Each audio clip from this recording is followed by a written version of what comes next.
Good evening.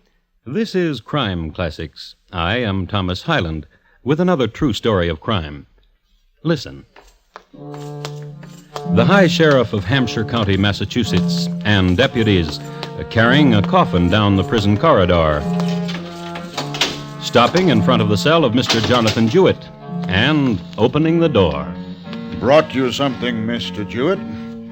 Brought you your coffin. Set it down right here, men. You'll find your hanging cap inside, Mr. Jewett. I'd advise you to try it on to see it's not too tight. There's been trouble on the gallows with a too tight hanging cap. Look in on you later. You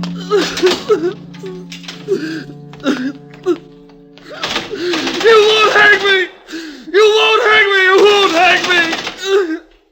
Tonight, my report to you on Mr. Jonathon Jewett, how most peculiarly he cheated the hangman. Crime Classics, a series of true crime stories taken from the records and newspapers of every land, from every time. Your host each week, Mr. Thomas Hyland, connoisseur of crime, student of violence, and teller of murders. Now, once again, Mr. Thomas Hyland.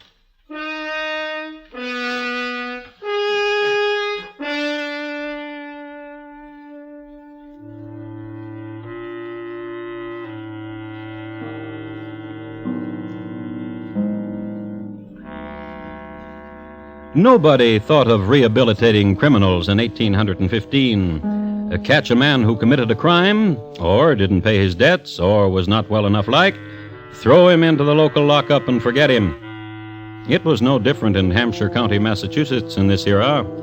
The jail was bleak and consisted of a series of stone pits of correct moisture content for the growth of a fungus on its surfaces, of good temperature range to permit the flourishing of rats and some invertebrates, of foul nourishment to quicken the descent of man into rot. And now, in a certain pit in this prison called Cell 4, lived three men together.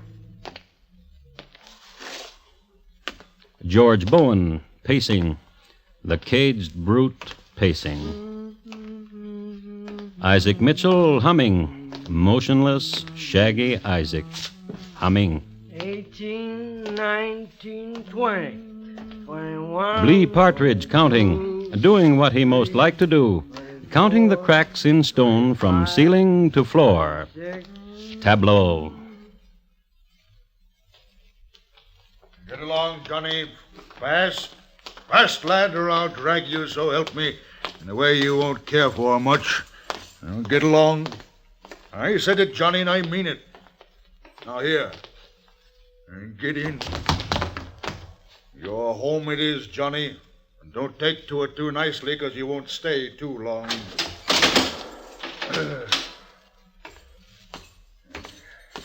Sheriff? Yeah, Bowen? New one, Sheriff? Uh-huh. What's he done? Kill him a woman. Oh, now? Yeah. Gonna hang him? Month from today, Bowen. He'll kick at the wind. Month from today. 1, 2, 3, 4, 5. George now. Now, George, now, you! Now, George, now! George, now, you. You start humming more, Isaac, you get the same. George? What? What do you want? Listen, George. What? Why don't we talk to the one just came in? Why don't we slip out the stone and talk? That's right, George. Talk to him. Psst, you. In there. Hey there, you. You in there. Over here. Can't see me. Come here to the wall. Bend down now. Halfway to the bottom now. I've taken the stone out so there's a hole big enough to see through. Bend close now. My name's George Bowen. What's yours? Jewett. Jonathon Jewett. Murderer, I hear. Murderer, I hear. Didn't mean to. A woman, I hear. Didn't mean to. Tell me about it.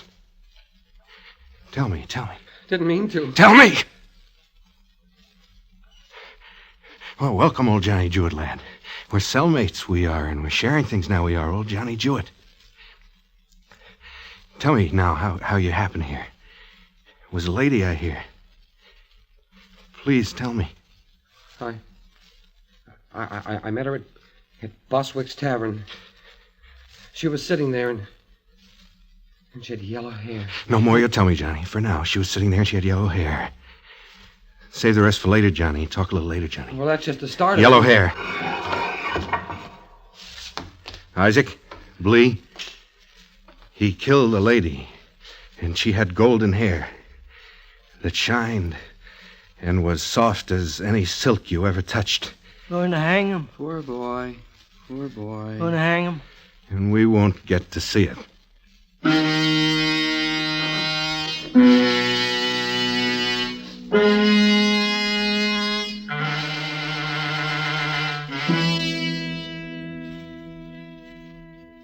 Now, this was one of the biggest frustrations of all. The three friends never got to see anyone hang. The gibbet was outside the north wall of the jail, and so situated they could see nothing. Isaac, who had extraordinary hearing, often claimed he heard the trap door drop, and the three of them would feel then somewhat entertained.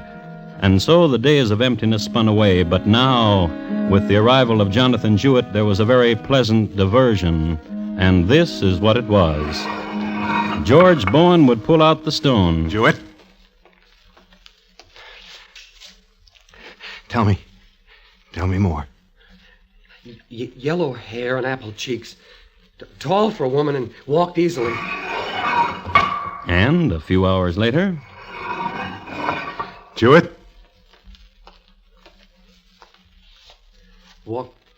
Walked easily, and the first time I saw her, she came to me like some floating thing. That was enough for a while. Enough of the story.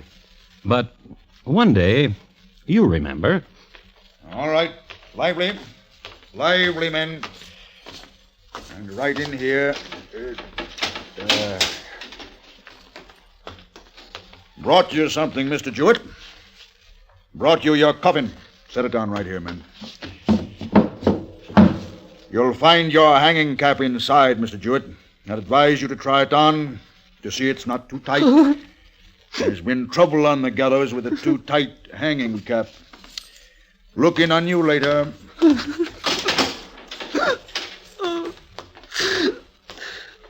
You won't hang me! You won't hang me! You won't hang me!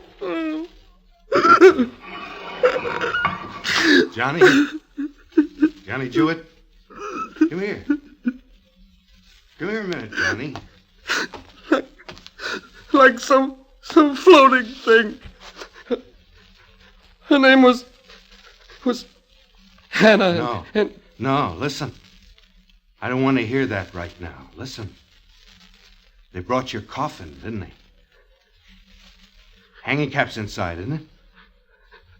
Bowen, Uh-huh. what's it like? What?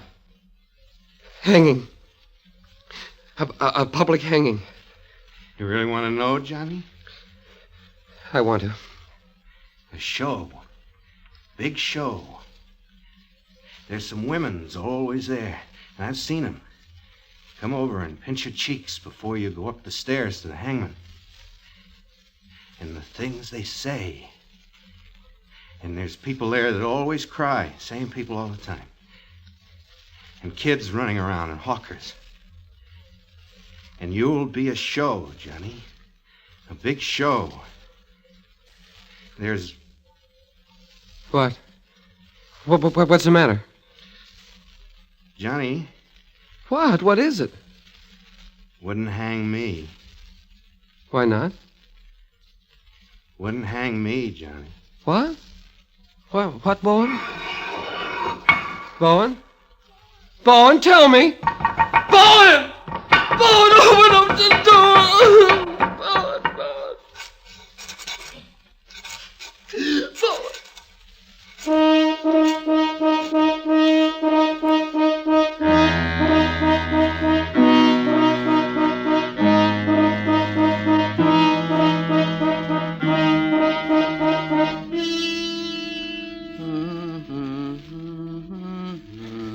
We'll have fun, Isaac.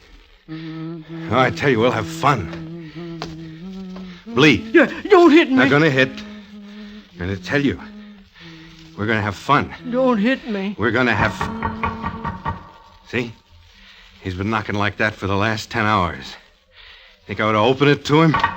Born! Fun. Isn't this fun? Of course it's fun.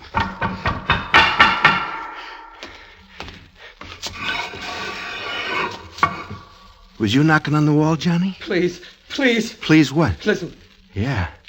I'm not gonna tell you about hanging anymore. Unless I what? Tell me how you wouldn't hang. You want to know, Johnny? Yes. Really want to know, don't you? Yes. Can't stand the thought of those people jeering you to die. Can't stand that, can you? Please tell me. Please. Sure. I'll tell you. Yes? Hang yourself, Johnny. Hang yourself, Johnny.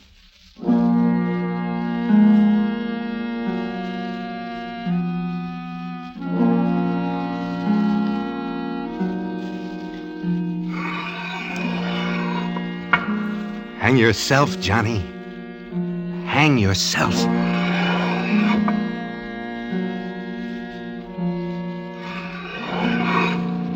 It's easy. It's easy, Johnny.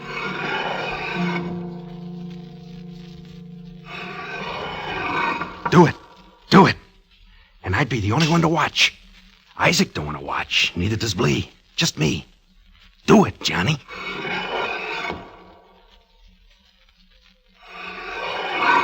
Cheat them, Johnny. Cheat the hangman. Cheat the crowd. Oh, do it. Bone? Oh, do it, Johnny. How?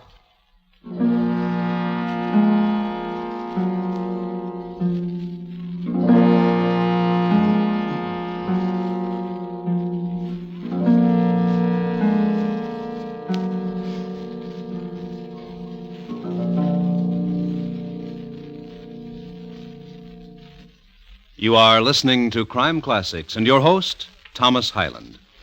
Is there a possible connection between a strange ivory monkey and the death of a wealthy oil magnate? Mr. Keene believes so, and sets out to prove his contention in The Case of Murder and the Ivory Monkey, Friday night on CBS Radio. Don't miss Mr. Keene at his exciting best this Friday evening on most of these same stations.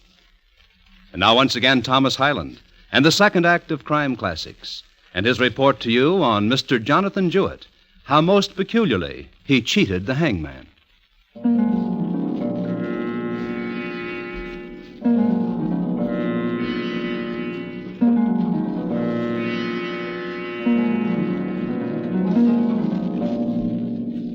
Winters, they say, are not as bleak today or as furious as they used to be in Massachusetts. Some storms in Northampton, I've heard it recalled, appeared from the north like shining pellets, swirled in, exploded. Then the snow was composed of great northern glaciers and frozen sea spray, and another thing, a vast desolation from the pits of the world. And so it was in 1815. The winter broke early, and the first snow blanketed the village, piled high the drifts against the stone of the jail, sent bitter winds down its freezing corridors. Condemned man Jonathon Jewett, not knowing any longer whether he shudders from cold or a soul numbed with terror. Cold. Said a prisoner named Blee Partridge and hugged his bluing arms about him. Isaac Mitchell sounds from the frozen recesses of his mind. George Bowen having fun, watching Jonathon Jewett through a hole in the wall.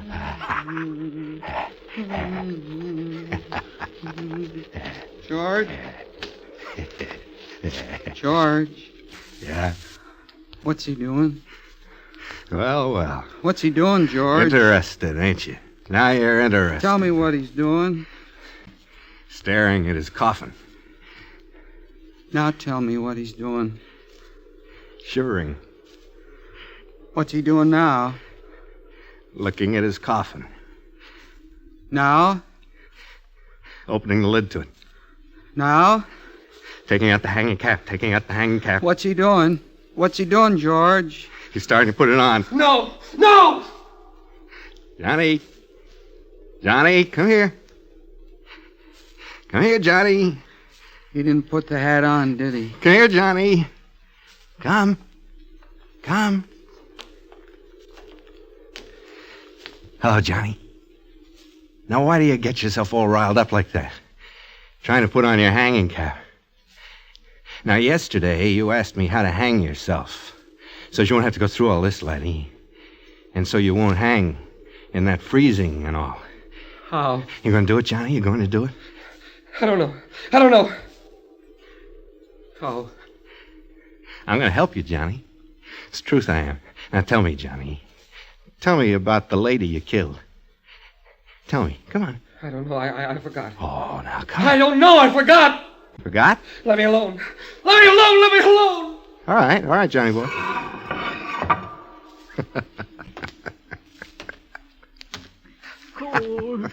Cool. Get out of the cot, please. Don't hit me. Get out. Get! Oh, When I say get. all right, George. All right.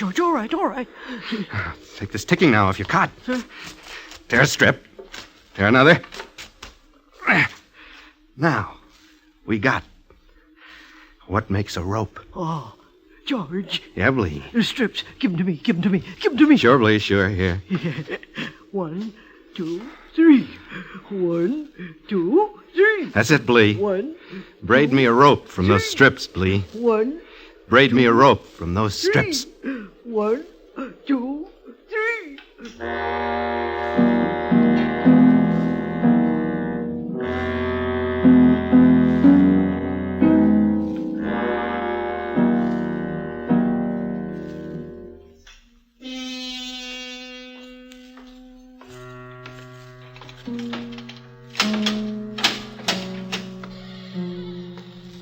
Hello, Mr. Jewett. How do you feel? Came to tell you something, Mr. Jewett. Come Wednesday, there'll be a hanging, and there'll be you. The governor sent word, and he had this to say. No reprieve. So, there's going to be a hanging. Now, I've got to ask you some things, Mr. Jewett, because the law provides that I do. Do you want a man of the cloth, Mr. Jewett? Do you need a man of the cloth? I've seen them come, Mr. Jewett, and I've seen them go, and I've got to tell you this. Those that ask for the men of the cloth seem better fit for what's going to happen to them. The hanging of them, that is. So if you want a fellow come up and preach to you, talk to you, you just say the word. Now, I got to ask you this. The hanging cap, when you tried it on, was it too tight?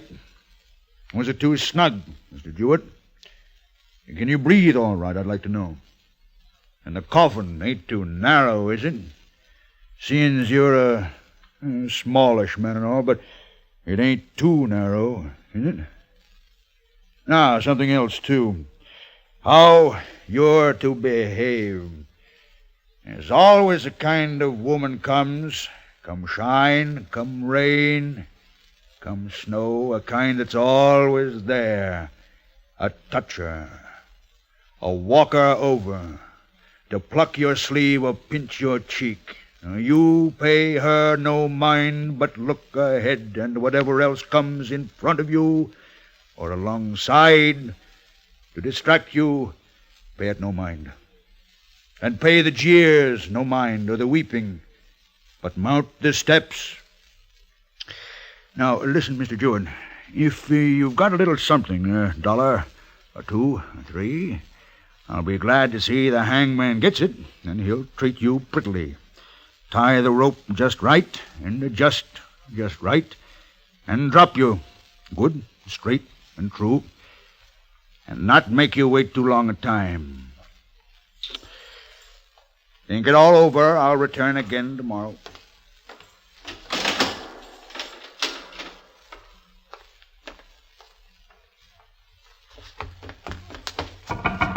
Bowen! Bowen! Bowen! What do you want, Johnny? I'll do it.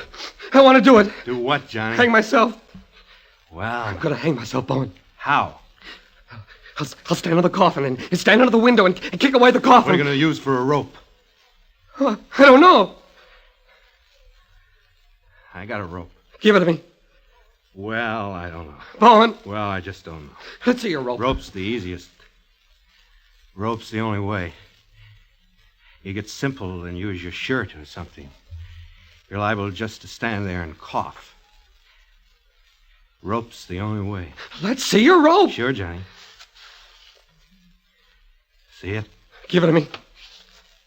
You haven't finished the story, Johnny. I forgot. I can't remember, I swear. Oh. She was very homely, and I was very lonely, and she stole from me. Shut up, Johnny. Here's the rope.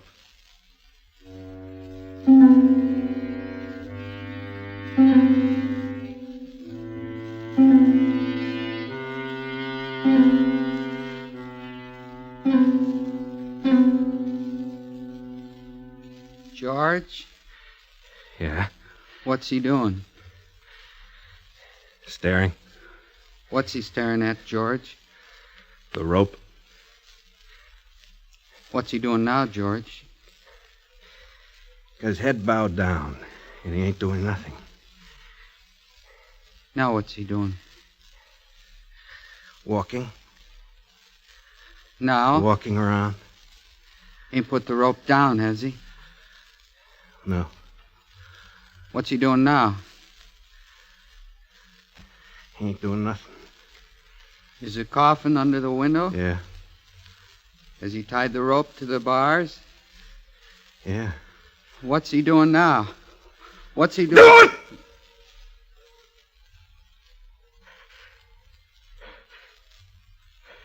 That's it. That's it, Johnny. That's it. George? Is he? Yep. Yep.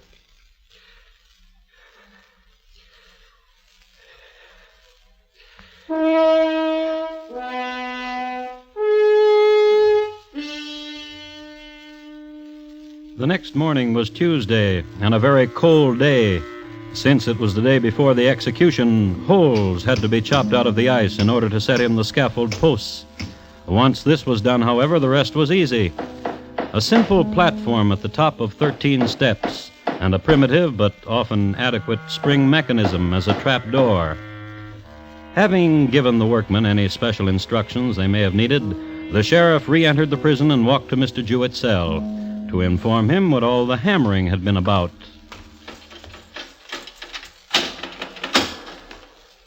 Jewett? He said, Jewett, he went on. hanged yourself. He noted. Dead. He made sure of it. Then vent his spleen. Cheat! Cheat! To have done such a thing. To have cheated the law and the hangman. And the gallows being fairly built, to have done such a thing. Cheat! How did you?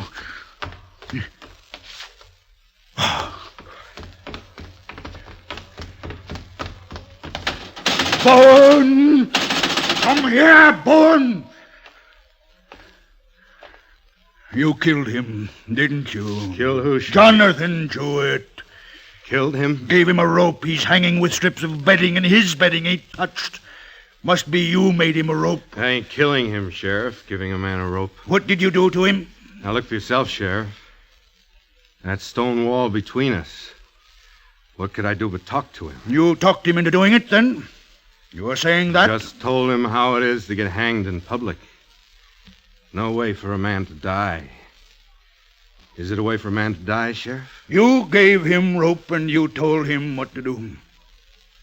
You know what that makes you, Bowen? What?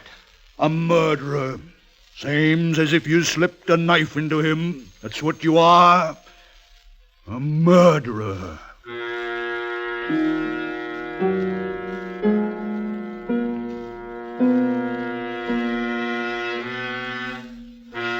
George Bowen was indicted and brought to trial.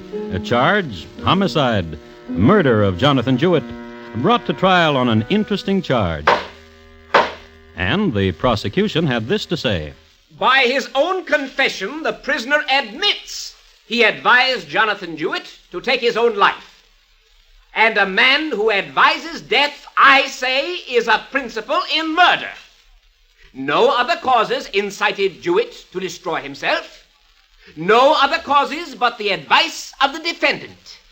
The living instrument of a murder is a murderer and must himself die. I charge the jury to find this man guilty. And the defense had this to say. I say that the defendant is perhaps guilty of being accessory to murder, but this is not the charge here. The charge is murder. And while I do not stand here to justify his crime, I say to you, if you convict him as charged, you yourselves are guilty of murder under the existing form of law. And the jury foreman had this to say. Not guilty. So Bowen was returned to his cell. A certain pit in Northampton, Massachusetts prison called Cell 4. 43, 44, 45, 46, 47.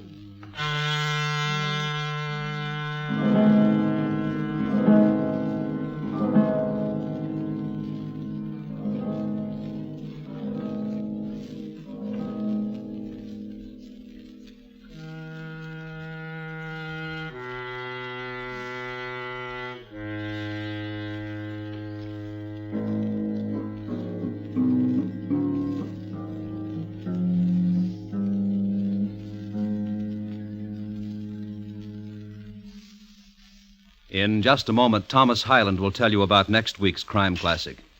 Jonathon Jewett, tonight's crime classic, was adapted from the original court reports and newspaper accounts by Morton Fine and David Friedkin. The music was composed and conducted by Bernard Herrmann, and the program is produced and directed by Elliott Lewis. Thomas Hyland is portrayed on radio by Lou Merrill. In tonight's story, Lee Millar was heard as Jonathon Jewett, and Elliott Lewis as George. Featured in the cast were John Daner, Vic Perrin, Junius Matthews, and Byron Kane. Bob Lamont speaking. And here again is Thomas Hyland. Next week, Mexico City just 14 years ago.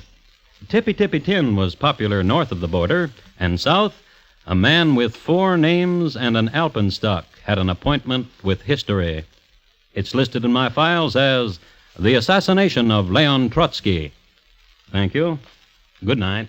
One of the most colorful practices of the Old West was that of sending for mail-order brides. This Saturday night on CBS Radio's program titled Gunsmoke, hear the fascinating details of the arrival in Old Dodge of just such a woman, with romance and double trouble resulting for the citizenry and for United States Marshal Matt Dillon. Don't miss Gunsmoke on most of these same stations this Saturday night. Gangbusters go into action Saturday nights on the CBS Radio Network.